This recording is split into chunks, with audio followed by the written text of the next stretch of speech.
missiles with which they attacked innocent civilians, arming Hezbollah with missiles which again they used to attack innocent civilians, sustaining the Assad regime in Syria, one of the most brutal and barbaric regimes in the world, and of course supplying improvised explosive devices to terrorists who, I'm afraid, killed and maimed British troops. That man had the blood of British troops on his hands. Mr. Speaker, if we stand by international law, as I'm sure the government does and would want to, then surely killing somebody in a foreign territory is an illegal act and should be condemned as such. If we believe in international law, that should be the solution to the problems in the world. And as a permanent member of the United Nations Security Council, as a permanent member of the UN Security Council, could the government say what representations have been made to ensure that the Iranian officials that want to attend the Security Council in order to try to bring about a resolution to the very dangerous situation in the region will be allowed to attend? And in the event of the US administration blocking them, what representations will he personally make to President Trump to make sure the UN can operate in the way that it should and must be able to operate? Well, I think the right honourable gentleman is probably well aware that the United States has a duty under international law to allow people to visit the UN, and that is indeed the position that the UK supports. Jeremy Corbyn. Iraqi Parliament passed a resolution calling for foreign troops to leave their country. Can the Prime Minister confirm that the British government will respect any decision made by a sovereign parliament and government in Iraq that may make such a request in the future, and will respect the sovereignty of Iraq as a nation? Well, Mr. Speaker, I spoke, as the House can imagine, I've spoken extensively to our friends around the world, including our friends in Baghdad. And Prime Minister Adel Mehdi, who, of course, has, like many people in Iraq, has come to rely and depend on the support of coalition forces, not least from the UK. And as he will know, there is a very significant NATO mission in Iraq at the moment, helping in the fight against Daesh. And I think it is my wish, the wish of this government, I think it should be the wish of this House, that we should do everything that we can to support the security and integrity of Iraq and of the Iraqi people.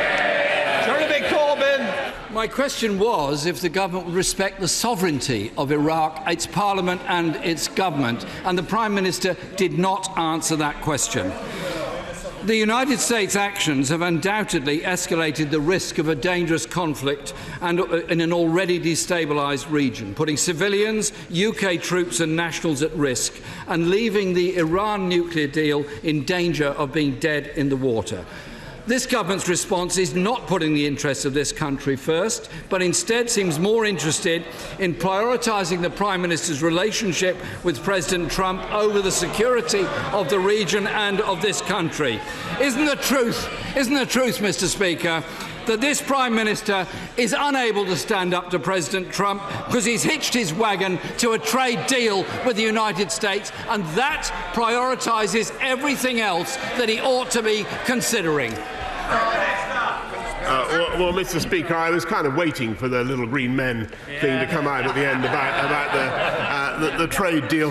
This is absolute fiction. But what I will say is that the UK will continue to work for de-escalation in the region. I think we're having a great deal of success in bringing together a European response and in bridging the European response with that, of course, of our American friends, and working both with the Iranians and with the Iraqis to dial this thing down. But he should be in absolutely no doubt. And this is, of course, a leader of the opposition who has famously received £10,000 from Iranian press TV.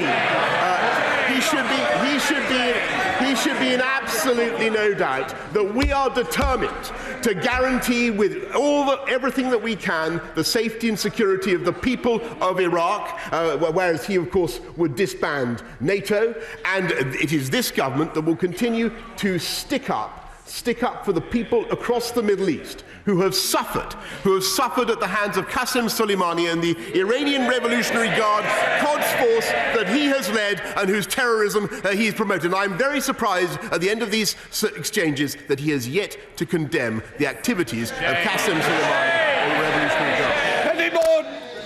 In the last 10 years, there have been volumes of reports, independent reviews and recommendations calling for an end to inappropriate inpatient care for people with learning disabilities or challenging behaviour.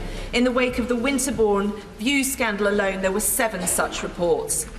As we start a new decade, would my right honourable friend state how many people are still trapped in inappropriate care settings and instruct the Department of Health to act on those recommendations and the asks of families and campaigners so these very vulnerable people can get the care they need and deserve? I thank my right honourable friend for the passionate campaign that she wages. I can tell her the number, this current number is 2,190, which is patently unacceptable, but it is moving down. My right honourable friend, the Health Secretary, tells me the number is coming down rapidly. We have a pledge to reduce it by 50%, and I'm sure that he will meet her very shortly.